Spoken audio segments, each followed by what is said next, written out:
Today, I'm going to be reading Chapter 22 of Ground Zero by Alan Gratz. This chapter is titled Poppies. Rashmina crouched low, staring down at a sea of poppy flowers wedged between two steep canyon walls. They were bright and pink and swayed gently in the mountain breeze. And they were right in Rashmina's path. Rashmina was carefully climbed down the ridge and stood at the edge of a poppy field. How strange to see such brilliant color here among all the brown of the mountains. The flowers were so thin, so delicate, and they moved back and forth as though they were people mingling at a party. Like they were dancing. Rashmina wished she could just sit and watch them. She was tired, pushing to the edge of exhaustion.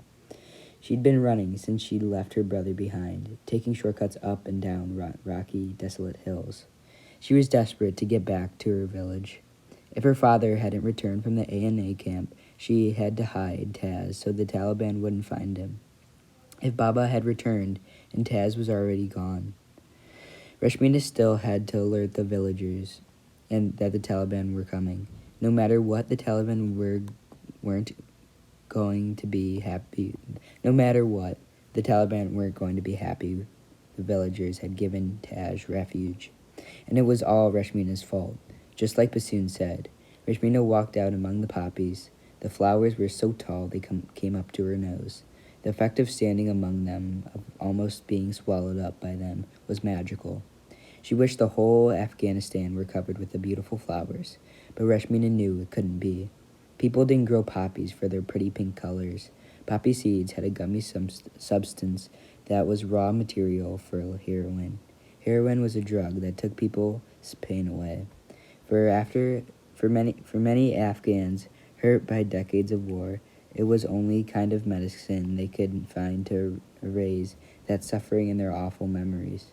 Afghan parents had long given the drug to their babies to ease ear aches, or in place of food to soothe their hunger pains. But Rashmina knew that heroin wasn't medicine. It was an addictive, destructive drug that eventually killed everyone who couldn't stop using it. And addicts would do anything for their fix, lie, steal, or even sell their own children. Poppies loved the rocky, dry soil of the mountains, and it was easy to hide fields like this one up in the mountains. You could get rich growing poppies for heroin, but you could get in trouble too. The Taliban made lots of money that way to pay for guns and bombs. So the United States destroyed any poppy fields they could find and arrested the farmers who had planted them.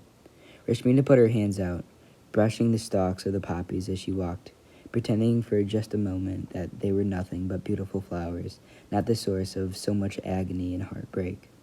Rashmina's father refused to grow poppies, even though their family was very poor.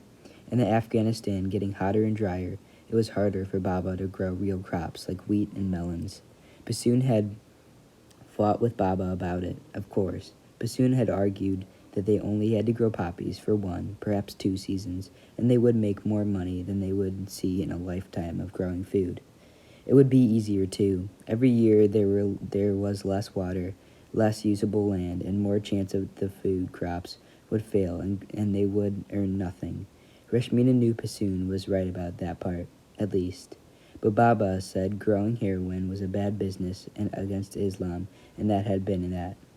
Rashmina put a hand to the side of her face where her brother had hit her. Tears came to her eyes again, and her heart ached at his betrayal. But it was too late for that now. Bassoon had made his choice, and so had she. Rashmina remembered her prayer in Kochi camp, for God to show Bassoon a different path. Her request was dua, a special request in time of need, according to their Amen. The prayer leader in their mosque, God promised to answer a dua to one of 3 ways. The first and best answer was when God gave you what you asked for, right when you asked for it. The second was to give you what you prayed for, but at some later date. The third was not to give you what you asked for it at all, but instead to prevent some other hardship or injury from happening to you. God certainly hadn't answered Rashmina's request by changing Bassoon's path.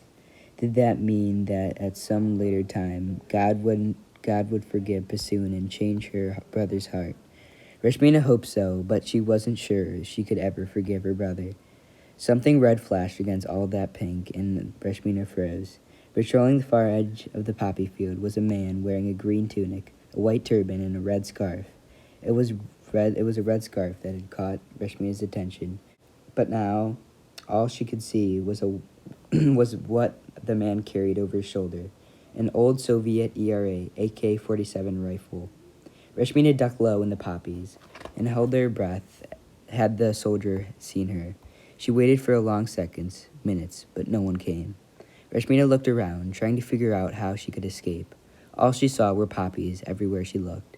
She could go back the way she had come, but that would take too long. But if the soldier caught her, there was no telling what he would do.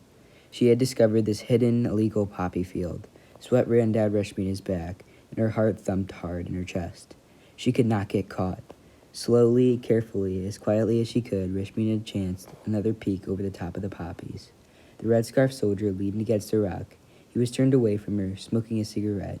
He wasn't paying particular attention to the poppy field, or anything, really. That's why he hadn't noticed Rashmina as she came down through the pass.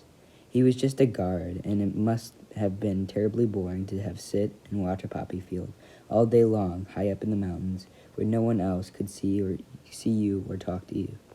If she waited long enough, he would probably go to sleep, but Rashmina couldn't wait for that. She had to get past him now. Rashmina inched forward in a crouch, trying to squeeze between the tall poppies without making them move. She didn't know what she was going to do when she got to the end of the field. Throw a rock to distract the guard. Maybe he would wander off to relieve himself, and she could slip by. But every minute she waited was another minute the Taliban might be getting closer to her village. Snap! Rashmina pulled her foot back from the brittle poppy stem as she stepped on and froze. Is somebody there? The guard called. Rashmina closed her eyes and silently cursed herself. Clack, clack. Rashmina's eyes flew open. She knew that sound. It was the guard cocking the rifle, making it ready to shoot. I see you, the guard cried. Come out with your hands up. That's all for today. Thank you for listening.